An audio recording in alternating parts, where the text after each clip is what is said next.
ಈ ಕೆಲಸ ಮುಂಚೆ ಮಾಡಿದರೆ ಮೊದಲನೇ ಬಾರಿ ಆಪಾದನೆ ಬಂದಾಗ ವಿಧಾನಸಭೆಯಲ್ಲಿ ಇದನ್ನು ಮಾಡಿ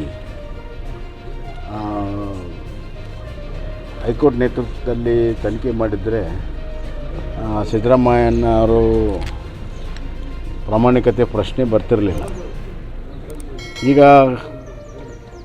ಕೇಸ್ ಆಗಿ ರಾಜ್ಯಪಾಲರ ಅನುಮತಿ ಕೊಟ್ಟು ಕೋರ್ಟ್ ಆದೇಶ ಆಗಿ ಅದರನ್ವಯ FIR ಆಗಿ ಈಗ ಕೊಡೋದ್ರಿಂದ ಹಲವಾರು ಪ್ರಶ್ನೆಗಳು ಉದ್ಭವಿಸ್ತವೆ, ಇನ್ನಷ್ಟು ಜಟಿಲ ಆಗ್ತಾಯಿದೆ. ಆದರೆ ಏನೇ ಆಗಲಿ ಈಗ FIR ಆಗಿದ್ದರಿಂದ ತನಿಖೆ ಮುಂದುವರಿಲೇಬೇಕಾಗ್ತದೆ, ಮುಂದುವರಿತಿದೆ. ಇಷ್ಟು ದಿವಸ ಕಾಂಗ್ರೆಸ್ ಪಕ್ಷದ ಎಲ್ಲ ನಾಯಕರು ಅವ್ರ ಜೊತೆಗೆ ಯಾವುದೂ ತಪ್ಪು ಮಾಡೇ ಇಲ್ಲ, ಏನೂ ತಪ್ಪೇ ಆಗಿಲ್ಲ ಅಂತಿದ್ರು. ಮತ್ತೀಗ ವಾಪಸ್ ಕೊಡೋದ್ರ ಮುಖಾಂತರ